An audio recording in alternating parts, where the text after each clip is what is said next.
here to shed more light on the recent situation in the West Philippine Sea in light of China's fishing ban. Joining us on the line is Philippine Coast Guard's Commodore Tarriela, spokesperson of the National Task Force for the West Philippine Sea. Commodore Tarriela, welcome back. Can you hear us okay? Hello. Hello, Commodore. Hi. Can you hear us okay? Yes, I can hear you. Can you hear me? Yes, perfectly. All right. First of all, 122 boats around the disputed features in the West Philippine Sea. Can we put the numbers into context? Is 122 Chinese ships a lot? Or how does this stack up as per their normal patrols? Well, actually, the 122 number that was provided by the Philippine Navy already describes the entire number of Chinese maritime forces deployed in the entire West Philippine Sea. So that includes the vessels that are stationed in Bajo de Masinloc, from Pag-asa to Ayungin to Skoda Shoal. So it's the entire vast area of the West Philippine Sea. Okay. For this fishing ban, what would be the scope of the fishing ban as said by the Chinese? Would you have any idea as to what it covers? Well, the area that's covered by the fishing ban is the 12 degrees latitude up north. So for the West Philippine Sea, that only covers the Bajo de Masinloc area as our traditional fishing area. It doesn't include the Kalayaan Island group.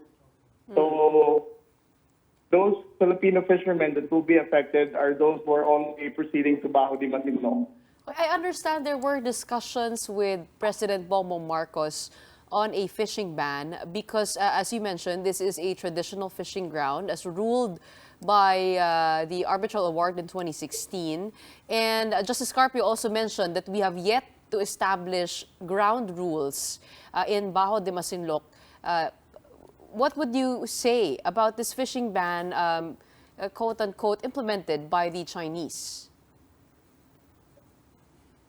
Well, as far as the Filipino fishermen is concerned, I think the statement of the Department of Foreign Affairs and the Bureau of Fisheries and Aquatic Resources is that for our Filipino fishermen, we don't need to recognize such fishing ban announced by the People's Republic of China, because as far as our country is concerned, we have sovereign rights over these waters.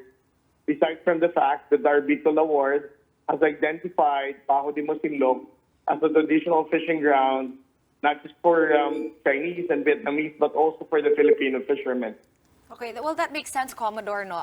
Pero was there any specific marching order on what the protocol will be just in case no na may mahuling Filipino fisherman, especially as we know na most of the fishing from the Philippine side that happens in that area yung maliliit na mga mangingisda lamang?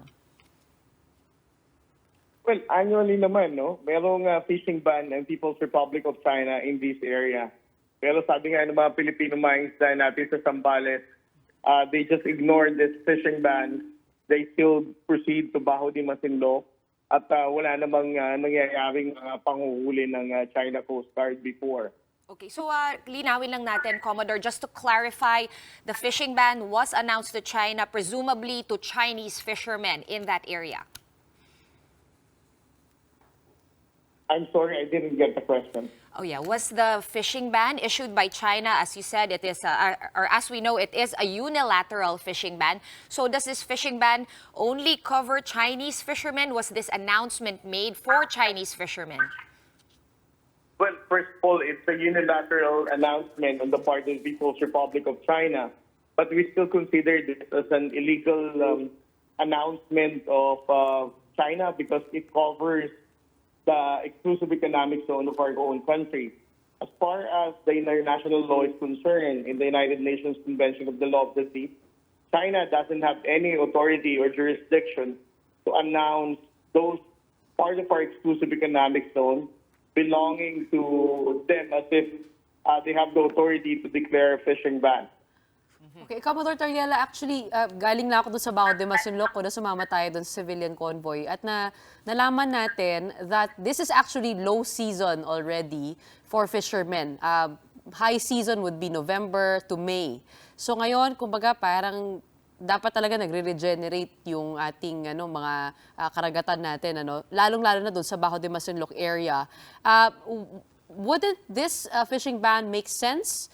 Also, the president said that they had reached the point of having coordination on fishing activities despite the unilateral imposition of a fishing ban. Meron na daw coordination with China when there's a fishing ban, so there won't be a sudden fishing ban. Hindi po ba parang nagkakaroon ng usapin tungkol dito na dialogue of what would be best to be able to protect the resources in the area? Well, first of all, Gretch, I have to be honest with you. I'm not really sure about the arrangement between our government and with China, if there's any. But I agree with you yung sinabi mo kanina, actually, pagdating naman ng June onwards, wala naman na talagang nangingisda sa Baho de Masinloc because of the bad sea condition. So, for us, this kind of unilateral declaration of China of this fishing ban is not that material anymore, Wala naman talagang Pilipinong pupunta dito. First of all, the only time before Chinese occupied the lagoon of Baho de Masinloc, mga sinaunang mga Pilipinong mangisda, nakapangisda, provided that they can be able to take shelter inside the lagoon, But this time around, as you know, our Filipino fishermen cannot go inside the lagoon. That's why hindi naman na talaga nangangahas pang lumayo to Baho de Masinloc area ang ating mga mangingisda from Zambales. Commodore Tarriela, patrols have been increased in the entire West Philippine Sea. Kasama na nga dyan yung Baho de Masinloc. And na-heighten pa ito after Defense Secretary Guibo Teodoro said na kasama rin yung AFP dito sa implementation ng Comprehensive Archipelagic Defense Concept. But Commodore, what does this entail and ano yung mga challenges na ina-anticipate ng PCG in fulfilling this mandate? Well, mag-focus lang muna tayo sa Baho de Masinloc, At least for you to have an appreciation of how we see Baho de Masinloc with respect to the fishing ban announced by China. Right now, there's only 9 Chinese maritime militia and 2 Chinese Coast Guard vessels that we are monitoring in Baho de Masinloc. Alam ni Ms. Gretchen yan before they reach as many as 11 Chinese Coast Guard vessels and more than 30 Chinese maritime militia.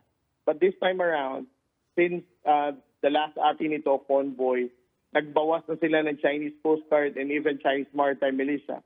It just goes to show na hindi naman talaga nag-i-intensify ang presence ng China in Baho de Masinloc in the past days, considering the fact that less than 4 the average of Chinese Coast Guard vessels that are deployed there. Ngayon, 2 na lang. And the Chinese maritime militia that are staying in Baho de Masinloc is only left to 9 now.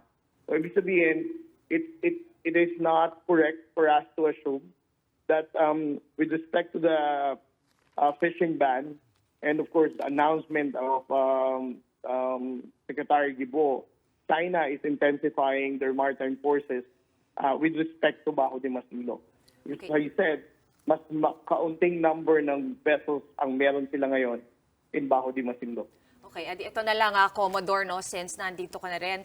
Pwede ba namin matanong kung ano yung plano for June 15? June 15, of course, is yung sinasabing kung kailan daw magsisimula ang China na mag-arrest ng mga trespassers, quote-unquote, dyan sa disputed waters. Have we been preparing for June 15 or is it all status quo as well for now? Well, first of all, I would like to respond without saying the operational details that we have already planned out for the Philippine Coast Guard and the Armed Forces of the Philippines in anticipating itong bagong regulation ng China Coast Guard should they really implement this new regulation of detaining those so-called trespassers within their maritime jurisdiction. But for us, we think that this kind of new regulation is just an empty threat for the Chinese government.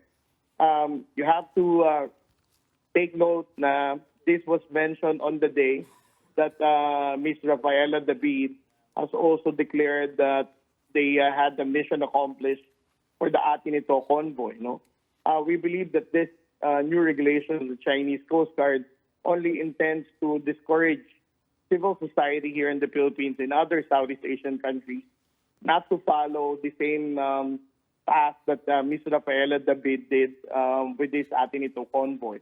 So we think that this regulation is not just only intended for the Filipinos to be threatened and to no longer have this kind of convoy. Try to imagine, no, when atin ito convoy did their sail to Bajo de Masinloc, the Chinese Coast Guard even have to deploy 10 China Coast Guard vessels and numerous number of Chinese maritime militia. What if more Rafaela David or more atin ito convoy will be launched in different parts of Southeast Asia? This will really create a very big problem for China. That's why they need to come up with a new regulation that will discourage this kind of movement within Southeast Asia. Commodore, itatanong ko lang, hahabol ko lang, because there have been reports of the presence of Vietnamese fishermen that our fishermen have had to deal with.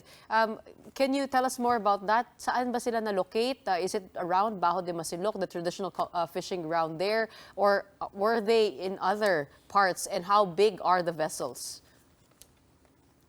Well, Ms. Gretz, no, you've been in Pag-asa, you have been in Bajo de Masinloc. It's very difficult na sabihin talagang there are numerous number of Vietnamese fishermen as claimed by our Filipino fishermen. No? But I think the issue here is that maling sabihin na we should not just focus on China, but we should also focus on Vietnam.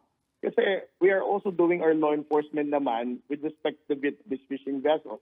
As a matter of fact, every time that the Philippine Coast Guard vessel would pass through Vietnamese vessel, we also ask them to leave our exclusive economic zone and warn them that they're not supposed to be engaged in fishing within our own exclusive economic zone.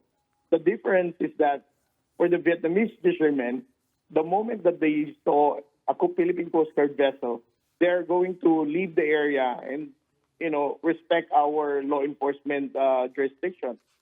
With respect to the Chinese fishermen, they are doing a different response.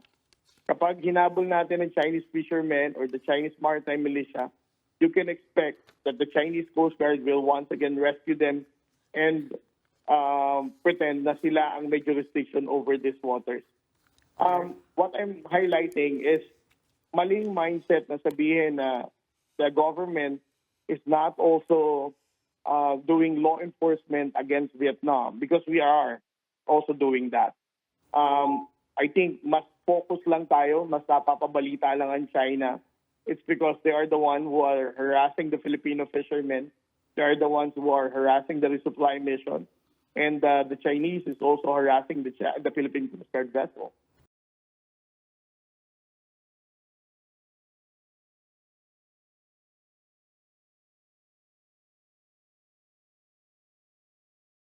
Of the National Task Force for the West Philippine Sea. Maraming salamat po.